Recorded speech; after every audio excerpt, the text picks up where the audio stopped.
cancel out. And you just get e to the fourth minus e to the negative fourth. That's the arc length of that curve. That's not too bad. The main question I've got is, how do I recognize when this is happening? Right, because square root of a perfect square does come up in the exercises.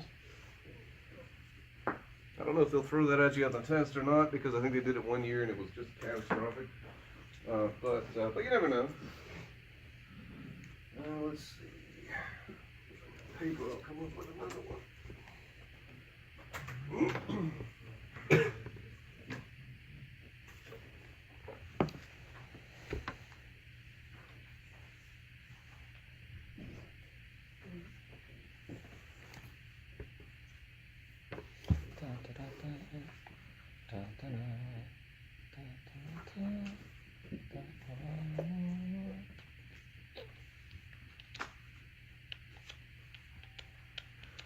Star Wars?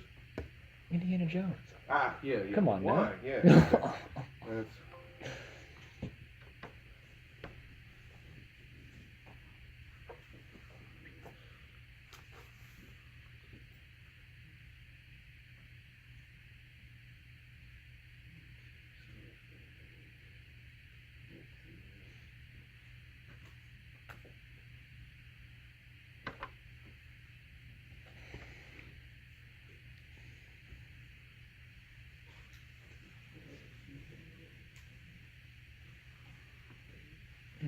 Look at those original classes.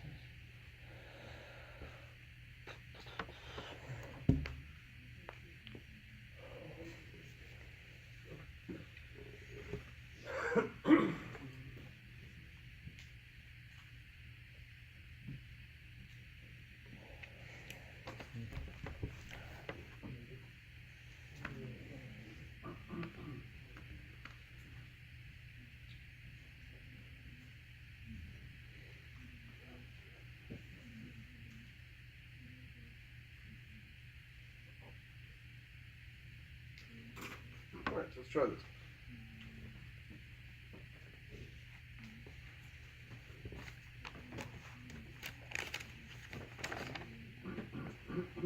Okay, so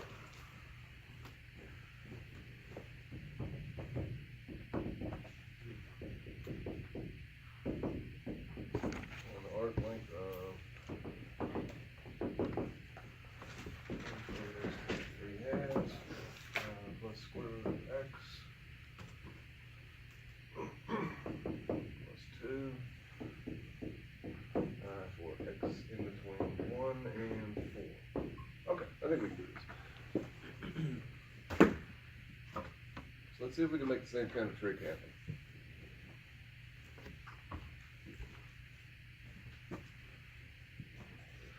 Alright, so what do I have to do as first step in any of these arc length problems? Okay. Yeah, gotta have a derivative. dy dx is going to be 1/3 times 3/2 x to the 1/2 plus 1/2 times x to the negative 1/2. Okay. Derivative of constant is 0.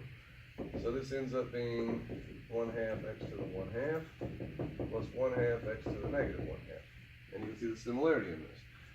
So if I look at the square root of 1 plus dy dx squared, let's see if we can get this to simplify. I should have 1 plus, first term squared is going to be 1/4 x. Second term squared, or I guess the product of the two,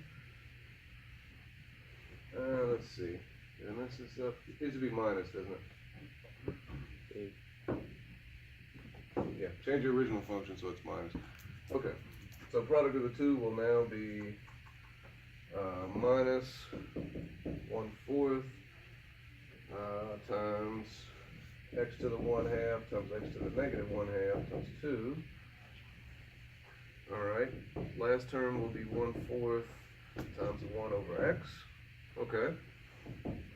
And so what I've got, you can see where the same thing is happening again. My middle term just collapses out to a negative 1/2. And negative 1/2 plus 1 is just going to change it to a positive 1/2, just like it did in the other one.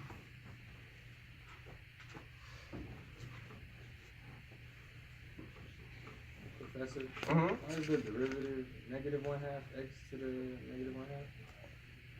Why'd you change the sign? Because it wouldn't have worked the other way. If this had been a plus, then I would have got 1 plus 1/2, and that's not. It doesn't collapse to a perfect square. Yeah, so I changed the problem so it that's doesn't not work. the derivative. Here we go. Or So- you just wanted it to be a perfect square. Yeah. I'm just trying to demonstrate the same concept. Yeah. So. Yeah, my mistake. I corrected one, but not the other. Yeah. All right. Yeah. So there's supposed to be a minus sign. All right. So what am I looking at here? This is square root of 1/4 x plus 1/2 plus 1 over 4x. Okay, so if you're presented with this, how do you go about determining that this is a perfect square? This is where people have had some trouble before. So take the square root of your first term is equal to what? 1/2 root x. Square root of your last term is equal to 1 over 2 square root of x, right? If I multiply those two things and multiply it by 2, so if you do product times 2, I get 1/2 square root of x times 1 over 2 square root of x times 2 is what? It's just 1/2. So if the product times 2 is equal to your middle term, it's a perfect square. Right? I think in these, because of the nature of our formula, if you have a middle term, it's probably going to be 1/2. But when we get to parametric curves, where things are a little bit more symmetric, instead of 1 plus derivative squared, it'll be like an x derivative squared plus a y derivative squared. So it'll be a little more symmetric, so you'll have more general versions of this that can happen. So, all right, and the other thing that you can do, oh, and what's it the perfect square of? Well, the 2 square roots that you found, those two things have to be added up, right? So it would have to be 1/2 root x plus 1 over 2 root x squared. So pull that out and see if it works with what you want. The other way that you can see it, like in this one, I've got fractions, right? So get a common denominator. I've got x over 4. This is going to be 2 over 4. And this is 1 over 4x. So that means I need to multiply these by x on the top and the bottom. Right? So what I've got is the square root of x squared plus 2x plus 1 over square root of 4x. Now, is that more recognizable as a perfect square? So this is obviously x plus 1 squared on top, so that's just x plus 1, and then this is 2 root x here. So there's your 1/2 square root of x plus 1 over 2 root x. So either way, you're going to come up with this as the square root of the perfect square. So finding arc length of that shouldn't be bad. We've got what we're integrating, and again, I think we're just going to come up with something that looks a lot like the original function.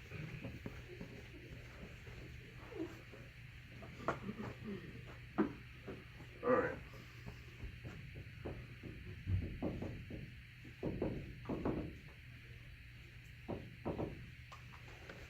This is the integral from, what was it, 1 to 4? 1/2 x to the 1/2 plus 1/2 x to the negative 1/2.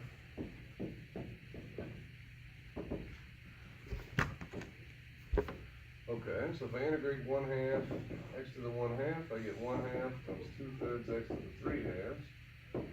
And then here I get 1/2 times 2x to the 1/2.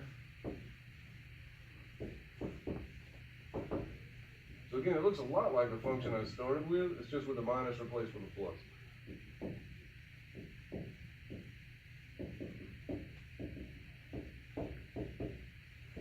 All right, so what's 4 to the 3/2? 8.